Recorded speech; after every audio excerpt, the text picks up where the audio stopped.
Assalamualaikum warahmatullahi wabarakatuh. Kali ini aku akan bagikan olahan dari kentang ya. Ini cocok banget untuk isian snack box. Namanya potato rolls atau kentang gulung. Nah, seperti apa proses pembuatannya? Simak videonya sampai selesai.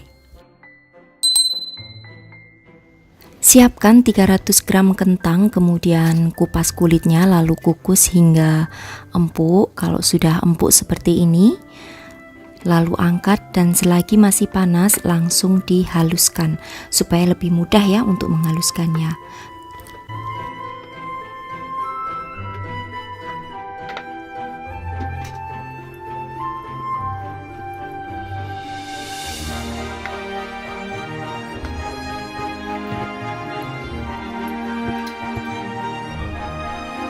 Nah, kalau sudah halus seperti ini kemudian sisihkan terlebih dahulu. Lalu aku akan siapkan wajan ya, yang diberikan 1 sendok makan margarin. Masak margarin hingga meleleh dengan menggunakan api yang sedang aja. Lalu masukkan setengah bawang bombay yang dicincang kasar. Gongso bawang bombay ini hingga berbau harum.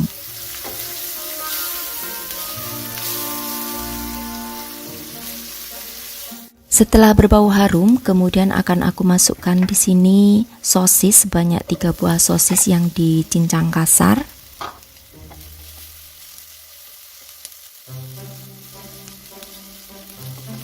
Kemudian masukkan daun bawang dan juga seledri sebanyak 1 batang ya yang dicincang kasar juga.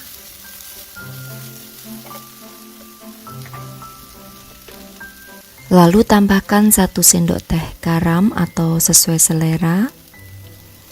Kemudian 1 sendok teh lada hitam, ini boleh juga menggunakan lada putih. 2 sendok teh kaldu jamur, kalau nggak ada boleh diganti dengan MSG ya. Kemudian tambahkan air kurang lebih setengah gelas. Setelah itu aku tambahkan juga 1 sendok teh cabai bubuk, 1 sendok teh jinten,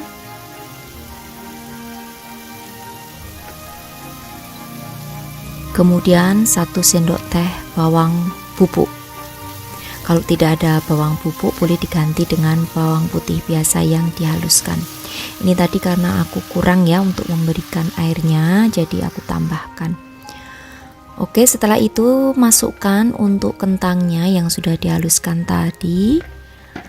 Lalu aduk hingga tercampur rata semua. Dan nanti terakhir aku akan masukkan tepung terigu. Nah, di sini aku menggunakan tepung terigu yang pro sedang atau pro rendah pun juga nggak apa-apa ya. Sebanyak 20 gram. Kemudian aduk terus hingga tepungnya ini tercampur dan juga untuk adonannya ini menjadi kalis. Nah, kalau sudah menjadi kalis, kemudian angkat, matikan api kompornya, lalu biarkan hingga dingin. Nah, untuk memasaknya gunakan api yang sedang cenderung kecil aja supaya tidak cepat gosong ataupun berkerak. Oke, ini sudah kalis ya. Lalu akan aku biarkan hingga dingin. Selanjutnya di sini aku akan siapkan bahan untuk kulit. Ada 100 ml air, ini air matang, kemudian 1,5 sendok makan minyak sayur, 1 sendok teh jinten, kemudian 1 sendok teh garam atau sesuai selera, lalu aduk hingga tercampur rata ya, juga 1 sendok teh kaldu jamur. Nah, kalau sudah diaduk dan tercampur rata seperti ini, kemudian akan aku masukkan 220 gram tepung terigu. Aku menggunakan yang pro sedang. Mau menggunakan yang pro rendah juga boleh. Oke, aduk, uleni dengan menggunakan tangan hingga menjadi kalis.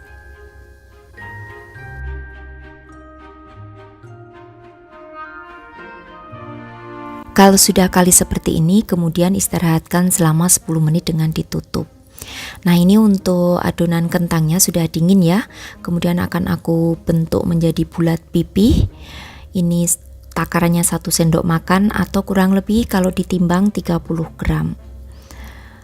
Lakukan semuanya hingga selesai menjadi bentuk bulat pipih seperti ini. Apa sih bulat lonjong ya, bukan bulat pipih. Maaf salah.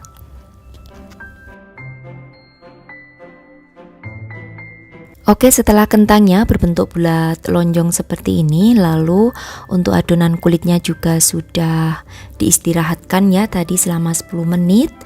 Lalu di sini untuk adonan kulit akan aku bagi menjadi 4. Tidak perlu ditimbang ya, supaya tidak kebesaran aja nanti saat memipihkannya.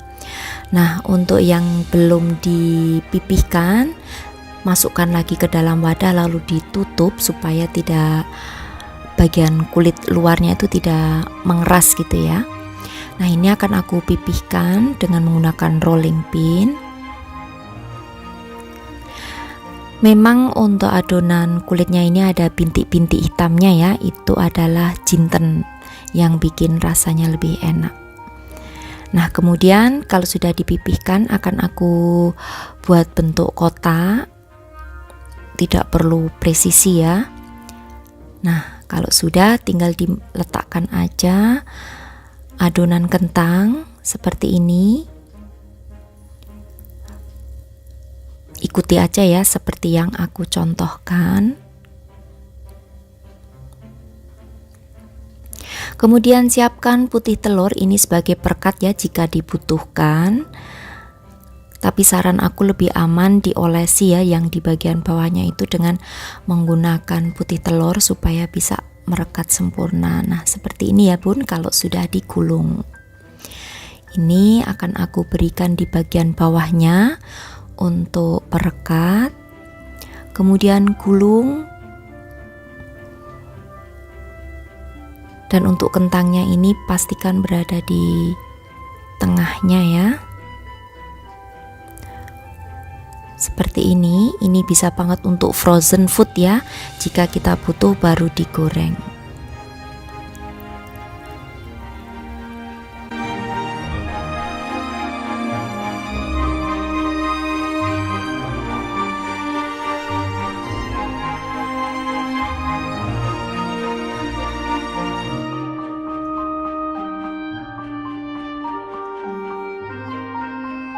Oke, ini sudah.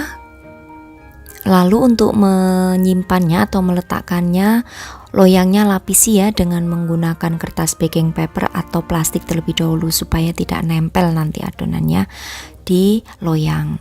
Ini akan aku berikan contoh satu kali lagi ya. Jadi pipihkan setipis mungkin ya. Kemudian kalau sudah tipis atau pipih, kemudian akan aku rapikan, lalu letakkan adonan kentangnya berjejer seperti ini. Nah, itu terlihat banget ya untuk jinten, jadi terlihat bintik-bintik hitam.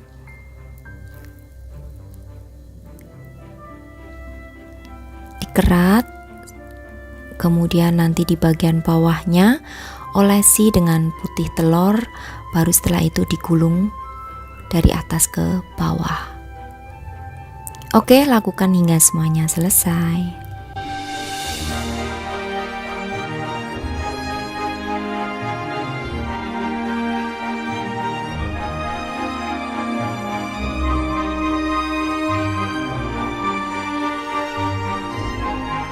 Oh ya, untuk cara penyimpanannya ini bisa disimpan di freezer begini aja dengan dimasukkan ke dalam wadah yang tertutup rapat ya, atau digoreng terlebih dahulu baru disimpan di freezer juga bisa. Jadi nanti kalau mau memakan tinggal dipanasi sebentar di microwave ataupun mungkin bisa digoreng lagi juga. Ketahanannya jika disimpan di kulkas itu bisa bertahan sampai 1 bulan. Nah, seperti ini semuanya ya. Lalu ini kalau mau dikemas tinggal dimasukkan aja ke dalam wadah mika. Lalu bisa langsung disimpan di freezer atau dijual mentah maupun matang pun juga bisa. Oke, ini sebagian akan aku berikan contoh yang digoreng. Nah, tipsnya untuk menggoreng pastikan untuk minyaknya jangan panas dulu ya. Lalu masukkan untuk potato rollnya, karena kalau minyaknya terlalu panas itu nanti hasil akhirnya itu kulit daripada potato rollnya itu akan beruntus. Tapi kalau minyaknya masih dalam keadaan dingin saat memasukkan potato rollnya, itu akan mulus seperti ini. Nanti aku akan berikan contoh ya yang digoreng langsung di minyak panas. Oke, ini sudah berwarna kuning keemasan, kemudian angkat lalu tiriskan. Nah, ini contoh ya yang digoreng menggunakan minyak panas. Nanti hasilnya kulitnya itu bagian luarnya tidak merata ya, jadi agak ada beruntus-beruntus seperti itu. Nah, saran aku menggorengnya itu pertama memasukkan adonannya atau potato rollnya itu saat minyaknya masih dingin supaya tidak meruntus seperti ini hasil akhirnya. Oke, setelah semuanya digoreng lalu siap disajikan, ini bisa disajikan dengan dicocol menggunakan saus sambal, saus tomat maupun mayones. Atau bisa juga lalap dengan cabai hijau. Oke, ini cocok banget ya untuk ide jualan sebagai isian snack box. Terima kasih, sampai bertemu kembali di resep-resep aku yang akan datang. Wassalamualaikum warahmatullahi wabarakatuh. Bye-bye.